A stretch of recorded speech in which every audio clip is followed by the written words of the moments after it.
Son las 6 de la mañana. Llega la hora de la verdad. Para pensar y analizar las noticias de Colombia y el mundo. La hora de la verdad. En la red de Radio Red RCN. Con Fernando Londoño Hoyos.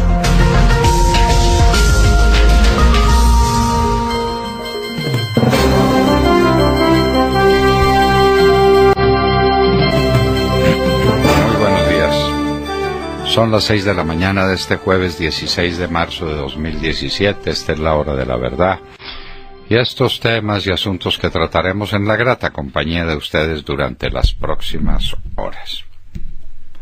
A mis espaldas y acabo de enterarme son las dos frases capitales de la historia política de Colombia.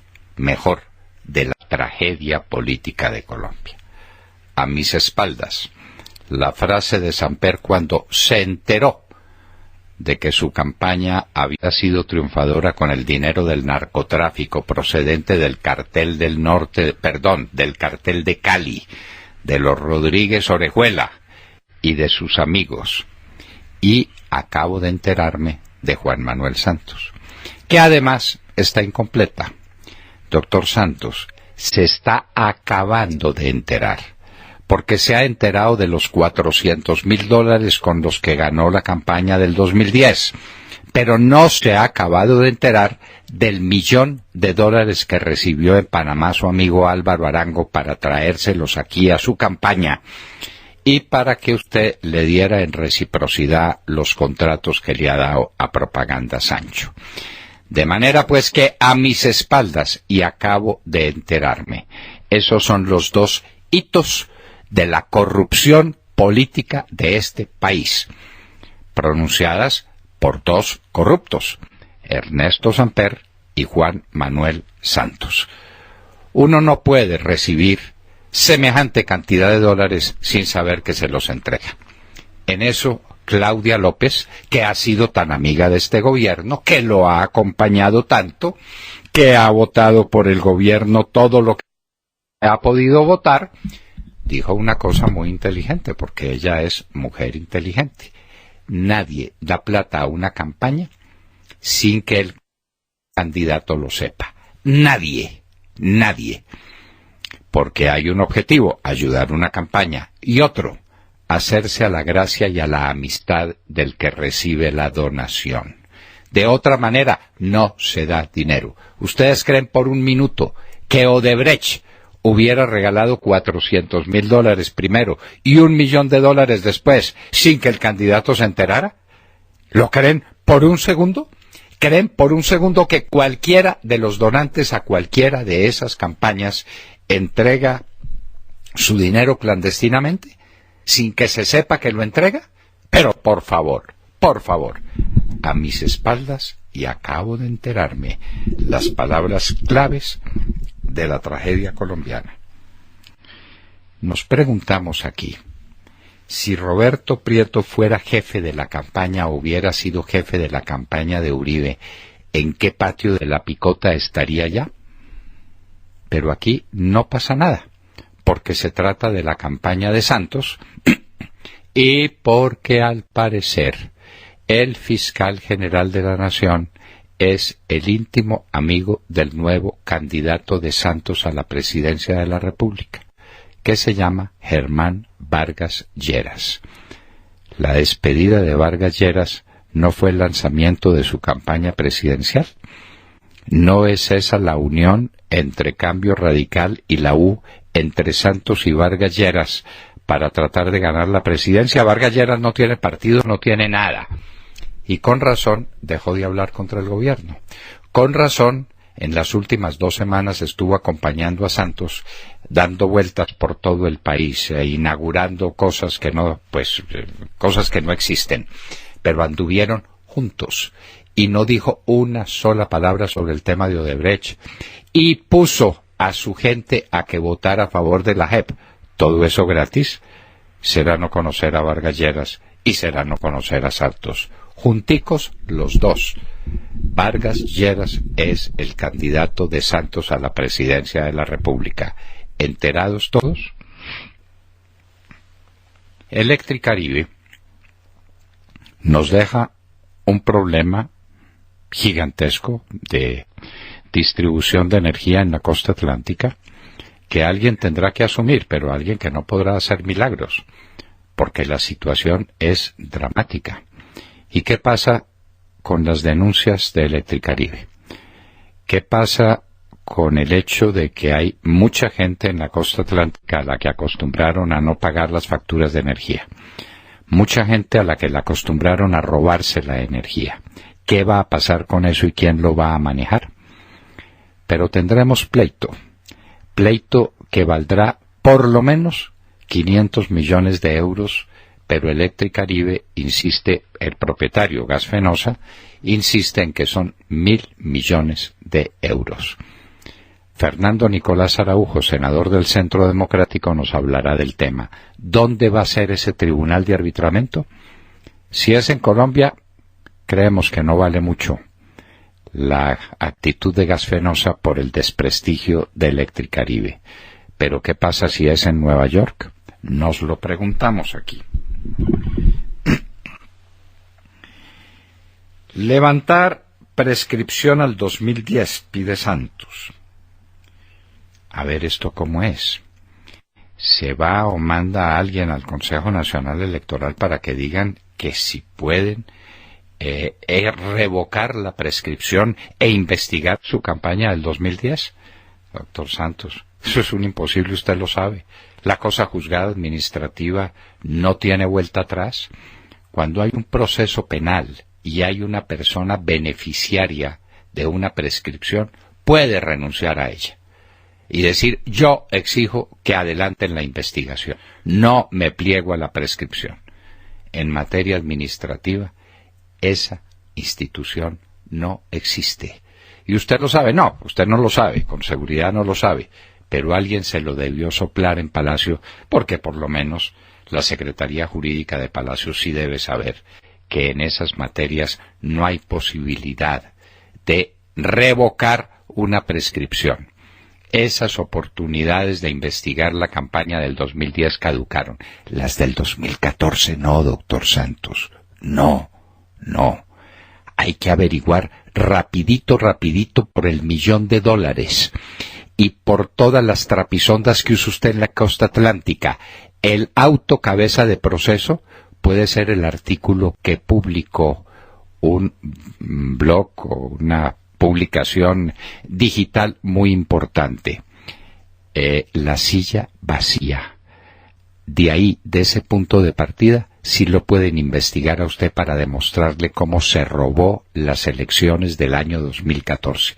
Presidente 2 veces. Las 2 veces se robó las elecciones. Ese sí es un récord sin antecedentes en la historia del mundo. Rafael Correa, el déspota del Ecuador, no permitió que Lilian Tintori, la esposa de Leopoldo López, entrara al Ecuador. Es que Lilian es un sujeto de muy alta peligrosidad. ¿Ustedes no la han visto? Esa cara feroz que tiene, esas posibilidades de estar armando grupos subversivos. Por favor, qué déspota barato el que tenemos en el Ecuador. Qué déspota barato y qué patán. Por lo menos eso a una dama no se le hace.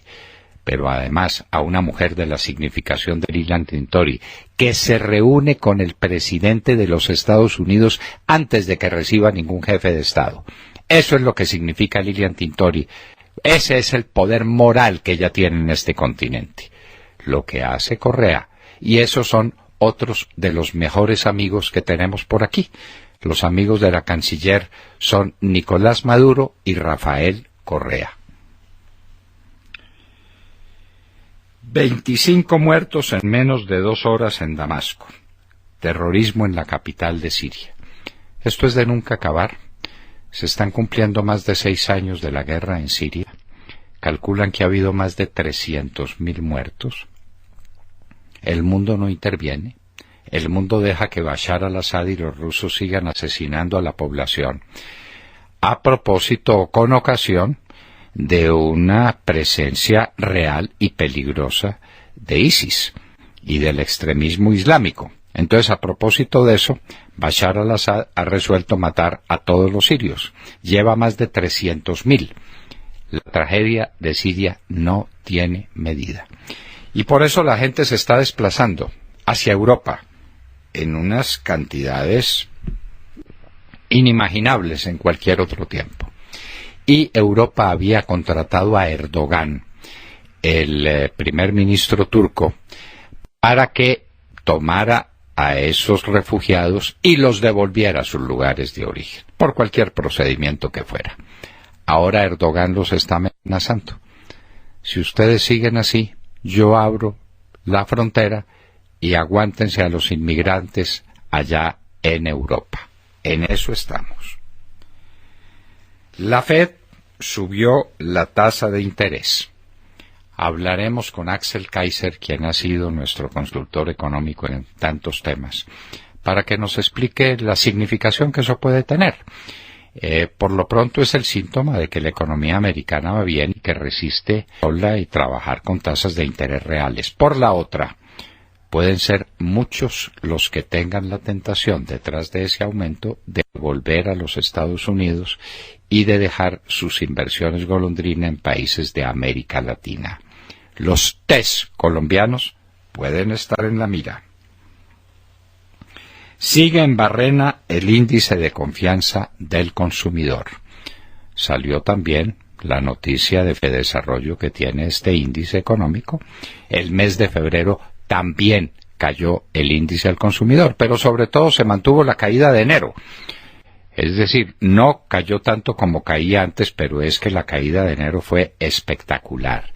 El consumidor colombiano no cree, no quiere, no está en plan de consumir nada. Se consume porque no hay más remedio.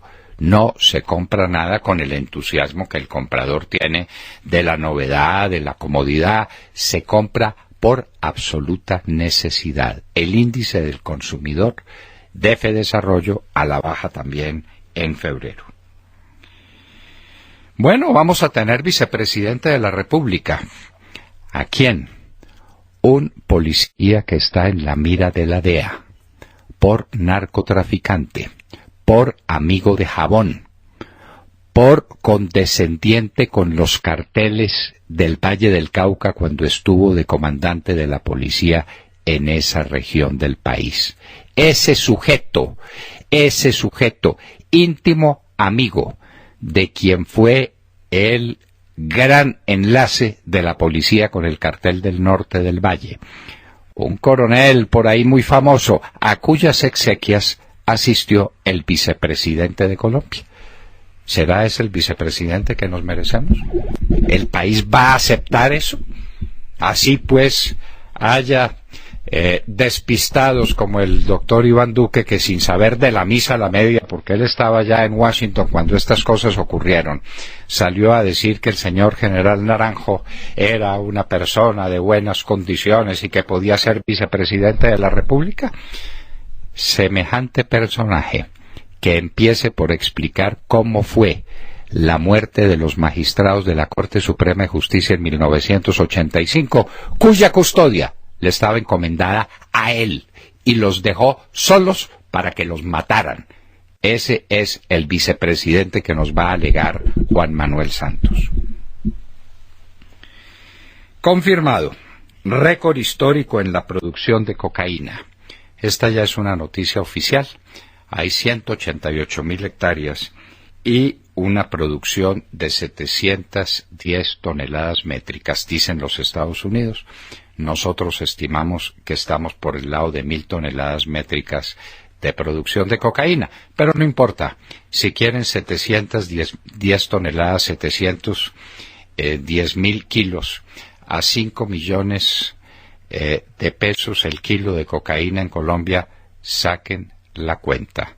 700 toneladas, 700.000 kilos de cocaína es lo que se produce, y cada kilito vale 5 millones de pesos. ¿Dónde está el poder económico en Colombia? En una economía decadente, una economía restringida, contraída. Estos 35 billones de pesos hacen a sus dueños el principal, no solo el principal cartel, no, la principal empresa de Colombia es la empresa del narcotráfico. Dilian Francisco Toro, gobernadora del Valle, está siendo investigada por la posibilidad de que hubiera usado recursos públicos para hacerse propaganda a ella misma. Me parece pues que esa es una investigación que no resistiría, por ejemplo, el doctor Juan Manuel Santos si se la hicieran. La publicidad, volvemos sobre el tema, ¿cómo son esos manejos? ¿Cómo son los manejos del presidente Santos con las empresas de publicidad amigas? Tiene dos fundamentales, una de ellas Propaganda Sancho. ¿Cómo es ese tema? ¿Y cómo son las idas y las venidas de esos capitales fabulosos? Billones de pesos que se mueven en publicidad en el gobierno. La ONU acusa de prácticas de apartheid a Israel contra palestinos. Israel contesta diciendo que es una campaña pro-nazi y antisemita. Hay que ver lo que son los funcionarios de la ONU, mi querido Netanyahu. Aquí los conocemos bien conociditos. Sabemos de sus andanzas izquierdistas en el resto del mundo. De manera que si está descubriendo ahora que allá hay antisemitismo y enemigos de Israel, le queremos decir que lo descubrió un poco tarde. En Holanda gana las elecciones el partido del primer ministro de centro-derecha, derrotada la ultraderecha en Holanda. En Colombia, la producción de petróleo en el mes de marzo está por debajo de 800.000 barriles, por debajo. No nos han precisado cuánto. A Santos le entregaron un entable para más de 1 millón de barriles de producción. La lleva en menos de 800.000. Eso sí es gobierno. 200.000 barriles menos de petróleo. La situación es muy delicada y puede haber un problema grave de suministro de gas en el norte del país. El pozo Gibraltar en graves riesgos por estos amigos de la paz, por estos próceres que están reunidos con el doctor Juan Camilo Restrepo, mirando, atisbando los horizontes del futuro de Colombia. Lozada, quien me quería asesinar y asesinó a mis escoltas, y quien me condenó a muerte, ahora es el héroe. Lo reciben en las juntas de acción comunal, pronuncia conferencias, recorre el sur de la ciudad en plan político. Hágame el favor. Y estos bandidos criminales y canallas no han devuelto a los niños que tienen secuestrados. No han dicho una sola palabra sobre los 2.760 secuestrados, por cuya suerte les están preguntando, ni por los 700 y tantos por los que le pregunta la doctora Gaviria todos los días en el Congreso de la República. No han dejado el negocio del narcotráfico, sino que están en la fina. Ellos no han erradicado una sola bomba de las que tienen sembradas en todo el territorio nacional para asesinar colombianos. Llevan 15.000 colombianos destrozados por las bombas. Esos son los nuevos prohombres de la política colombiana. Gracias, doctor Santos. Qué regalos los que usted nos ha dejado. Y hoy en la historia, año de 1493, un 15 de marzo, Cristóbal Colón regresa a España y regresa precisamente al puerto de donde salió, el puerto de Palos. El curiosísimo encuentro, uno de esos hechos de la historia que nunca han tenido explicación, con Martín Alonso Pinzón, que llega unas horas después. La niña y la Pinta volvieron. La Santa María se perdió. Y les contaremos a ustedes esta historia que tal vez muchos habrán podido olvidar. De todo esto y de mucho más hablaremos con ustedes en las próximas horas, en la Hora de la Verdad. Muy buenos días a todos.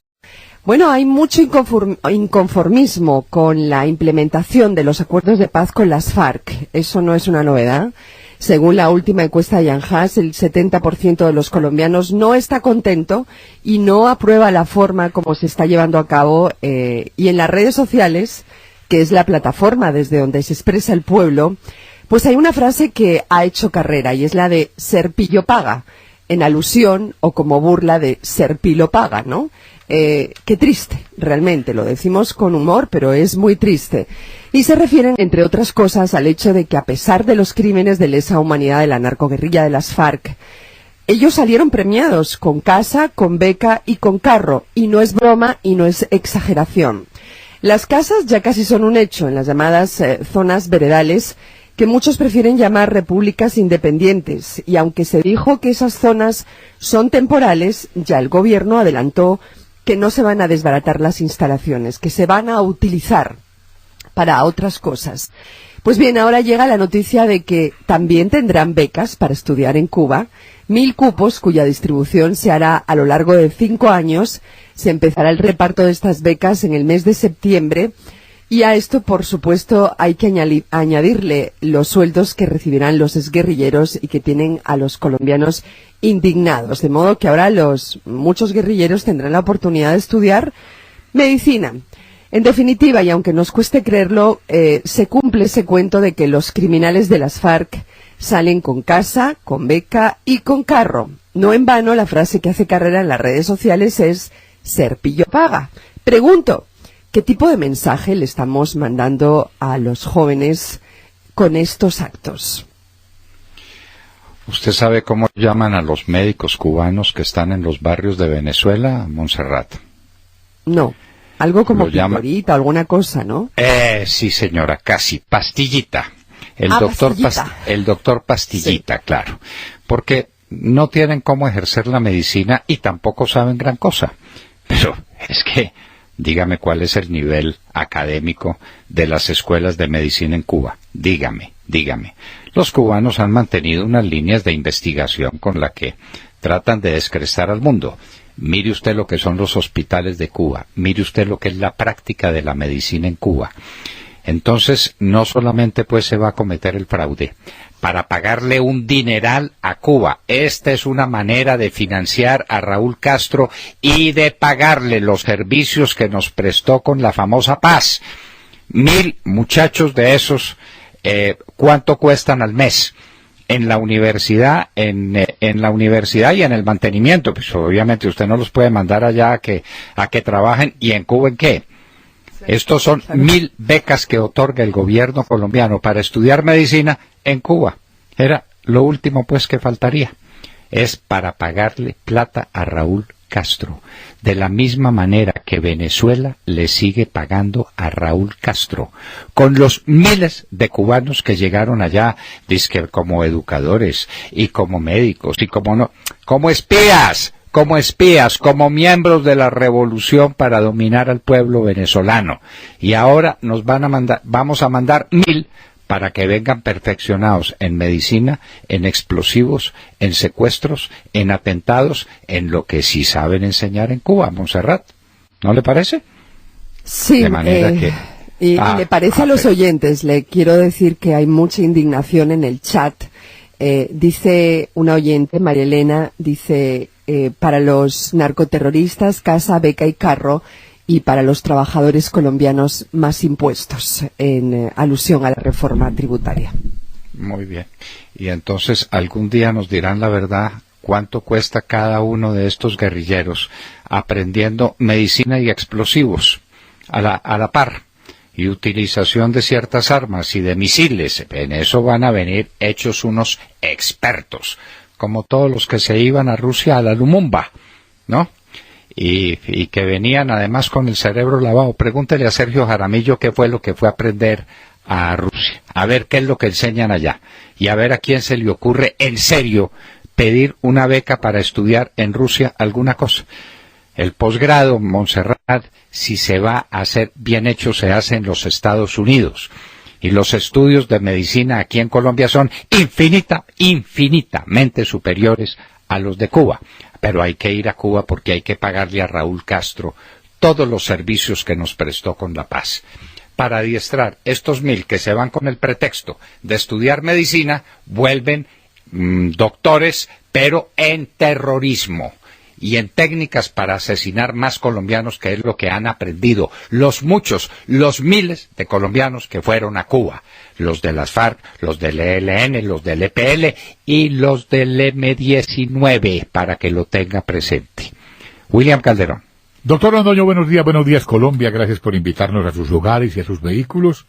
Hoy es jueves 16 de marzo del año 17, son las 6:30 de la mañana. Nos tumbaron las elecciones del 2010 a los verdes. El partido que respaldó la candidatura de Antanas Mocus en el 2010 expidió un duro comunicado contra el espurio presidente bolivariano, el comandante Santiago. Todo por cuenta del culipronto Lucho Garzón, quien terminó vendiendo el primer empleo de la nación, primero por un viaje a la ciudad eterna, luego por una asesoría y después por el Ministerio de Trabajo. Este tsunami, provocado por las revelaciones de Roberto Prieto, exgerente de la campaña del sátrapa colombiano, quien admitió el ingreso de dineros de Odebrecht. La dirigencia verde, traicionada por el oligarca del overol y de la brocha, quien celebró la derrota en medio de lo que más le gusta, y al ritmo del reggaetón entonaba: yo vine porque quise, a mí no me pagaron. Pero al que le pagaron fue al otro, al que se terminó robando las elecciones. Las primeras al Partido Verde y las segundas al Centro Democrático, por $1 millón. Todo por cuenta de Odebrecht. Y Juanpa, el cínico, sorprendió este miércoles a la manera zamperruna, diciendo que está dispuesto a que se investigue su campaña, porque él es un libro abierto. Le dije al ministro Cristo, el jefe de comité de agenda de el señor Samper, le dije que se pusiera al frente y que hiciera esa consulta al Conejo Nacional Electoral. ¿Consejo Nacional Electoral, William? No, eso sí, para que todo quede aclarado a la mayor brevedad posible. Doctor Londoño, de lo que no se ocupa el espurio presidente es de las elecciones del 14. La historia vuelve a repetirse. Y usted me va a decir que Odebrecht fue el único que entregó dineros de esa manera a la campaña de Santos. Eso es lo que sabemos hasta ahora. Me va a decir eso. Bueno, ay. ya sabemos que a Interbolsa le sacaron $150,000. ¿Cuánto más, por Dios? Y Jaramillo lo va a mostrar y lo va a comprobar. Claro. ¿Cuántos fueron los Interbolsas? ¿Cuántos fueron los Odebrecht? ¿Con cuánto dinero se robó Santos las elecciones del 2010 y del 2014? ¿Usted no leyó La silla vacía? ¿No la leyó? Lo que dice La silla vacía sobre cómo fueron las elecciones en la costa atlántica. Claro que sí. ¿Por qué no le pregunta a Jaime Amín cómo fueron las elecciones allá en Barranquilla? Ya nos lo dijo aquí. Aquí en La Hora de la Verdad comprobamos a las 3 de la tarde que en Barranquilla no había votado nadie. Claro. Dijimos aquí pues el triunfo del Centro Democrático es contundente. Así es. Y a las 4:30 de la tarde estaban llenas las urnas con votos de Barranquilla. Y se fue la luz. Bueno, y con votos de toda la costa atlántica. Bueno. Este es Santos, el presidente que tenemos, y ahora los verdes se dan cuenta. Apenas. Santos se acaba de enterar, y los verdes se dan cuenta. Es como ciertas niñas con quien se toman muchas facilidades, ¿sí?, sus amiguitos, y se dan cuenta de lo que les pasa ya cuando es demasiado tarde. A los 9 meses. Se dan cuenta tarde. Muy bien, esa pues es la historia. de las trampas de Santos Ay, en el María. año 2010 y en el año 2014, Sí. pero él se acaba de enterar. Y del $1.000.000 de Sancho allá en Cuba todavía no se ha enterado. No, Ese capítulo no se ha abierto. ¿Cómo fue la historia de ese $1.000.000? ¿Y cuántos más entraron por ese camino a la campaña de Santos? Ya lo sabremos. Para verdades el tiempo y para justicia Dios, decía el clásico de Mar Córdoba. Doctor Fernando, compañeros de la mesa, oyentes de la Hora de la Verdad, muy buenos días. Ayer se terminaron las sesiones extraordinarias que solicitó el presidente Premio Nobel de Paz, Juan Manuel Santos, desde el año pasado, para que su Congreso enmermelado tramitara las leyes que están confeccionadas a la medida de la narcoguerrilla de las FARC. Durante las sesiones extraordinarias, el gobierno, a pesar de toda la mermelada y los mensajes de apremio por parte del ministro Juan Fernando Cristo, el hombre clave del gobierno en el Parlamento, quien asistía a todas las jornadas para verificar que estuvieran los votos para los proyectos que implementan el mal acuerdo con las FARC, solo se logró tramitar vía fast track la ley de amnistía que pone en libertad a todos los guerrilleros de las FARC, sin distinción alguna, la participación de los voceros de las FARC en las plenarias de Senado y de Cámara, y el trámite de la jurisdicción especial para las FARC, cuyo proceso de conciliación aún está pendiente, pero que ampliamente ya explicamos aquí en la Hora de la Verdad. Aunque las sesiones ordinarias empiezan hoy, solo hasta el martes 21 de marzo, la otra semana, se instalarán estas sesiones en medio de la preocupación de las FARC y de sus voceros que a través de las redes sociales han enviado mensajes de grave preocupación, porque ellos dicen que ahora la atención se centrará en otro tipo de proyectos de ley que tienen los senadores listos para presentarlos y dar resultados a sus regiones. Sectores de izquierda y las mismas FARC también se pronuncian respecto a que viene el año, o que estamos ya en el año de España para lo que serán las elecciones del 2018. Entonces ven con mucha dificultad que se pueda lograr la asistencia y el quórum necesario para poder decidir sobre los proyectos de ley que ellos han propuesto. También se esperaba hoy, inclusive, que se tramitara el Estatuto de Oposición, uno de esos proyectos de ley que tiene como eje central la implementación de los acuerdos con la narcoguerrilla de las FARC. Pues esto no se pudo porque los senadores y representantes a la Cámara ya han viajado a sus regiones para ir haciendo campaña. Entonces, valgo decir también una cosa, este Estatuto de Oposición, que no contó con el único partido de oposición en Colombia, que es el Centro Democrático. Las FARC en redes sociales no paran sus críticas porque este será el año electoral donde los senadores se dediquen pues a hacer campaña. Ya vendrá la nueva semana con la instalación de las sesiones ordinarias en el Congreso de la República, donde lo primero que se está en la mesa para tramitar será la renuncia del vicepresidente Germán Vargas Lleras. Así las cosas, muy difícil el calendario electoral, no, sino más bien el calendario legislativo para los proyectos de ley de la narcoguerrilla de las FARC. Bueno, el vicepresidente Germán Vargas Lleras, candidato a la presidencia de Juan Manuel Santos. Mire cómo mi Dios los cría y ellos terminan por juntarse. Lo de Vargas Lleras no fue una despedida, fue el comienzo de su campaña. ¿Quién la presidía? Juan Manuel Santos. De manera que todo el aparato administrativo estará a disposición de Vargas Lleras. Con el partido de la U que se acabó y el partido de Cambio Radical que se acabó. De los dos acabados se va a hacer un partido con Vargas Lleras de candidato a la presidencia. Bueno, pero en fin, se reunirá pues el Congreso, pero uno se pregunta cuánto tiempo se demorará Santos sancionando esas leyes. Las 3 leyes nuevas. Porque el Código Disciplinario está en su escritorio para sanción desde el 5 de noviembre del año pasado, a diciembre, a enero, a febrero, a marzo. Lleva 4 meses y casi la mitad del otro para sancionar el Código Disciplinario. ¿Qué le pasará a Santos con ese código? ¿Por qué no lo sanciona? ¿Por qué está incumpliendo sus deberes?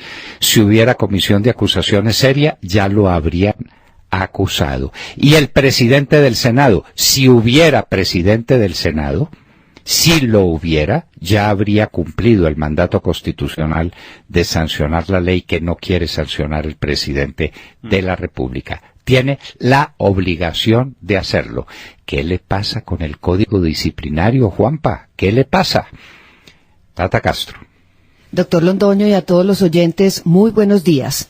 Listos los equipos que jugarán los cuartos de final de la Liga de Campeones. Ayer Atlético de Madrid y el Mónaco fueron los últimos dos en avanzar. El equipo del Principado sin Falcao García sorprendió al Manchester City de Guardiola y lo eliminó en los octavos de final. Jugando en su casa, vencieron 3-1 después de perder 5-3 la ida en Inglaterra.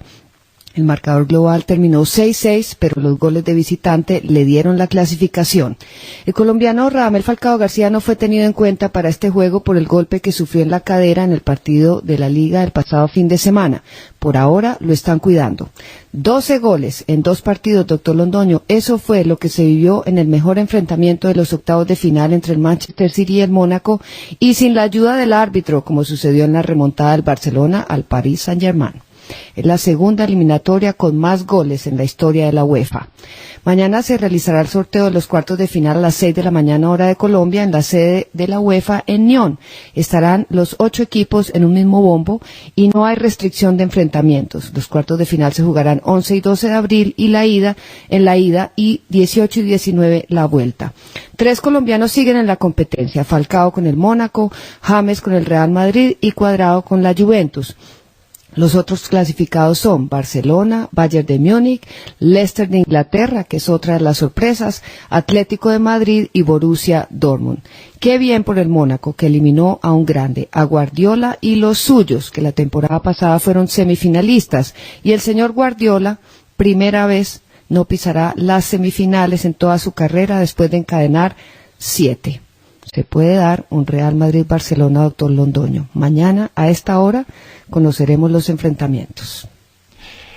Bueno, estos pues son los deportes. En el segundo tiempo de ese partido que lo vimos, por casualidad, resulta que el Mónaco no la vio. El Manchester City lo dominó los 45 partidos y el Mónaco tuvo un avance, uno, que terminó en un tiro libre que se cobró de costado, y vino un cabezazo. Esos tiros libres de costado bien cobrados son muy peligrosos, y dejaron cabecear solo es un defensa del Mónaco, quien hizo el gol. 3-1 para afuera el Manchester City. Pero y para afuera 2. El Kun Agüero, que sabe que lo tuvieron que hospitalizar, Tata. Sí, seguramente. De urgencia, por un problema digestivo agudo. Con todos los goles que se comió, le dio una indigestión aguda, casi le da peritonitis.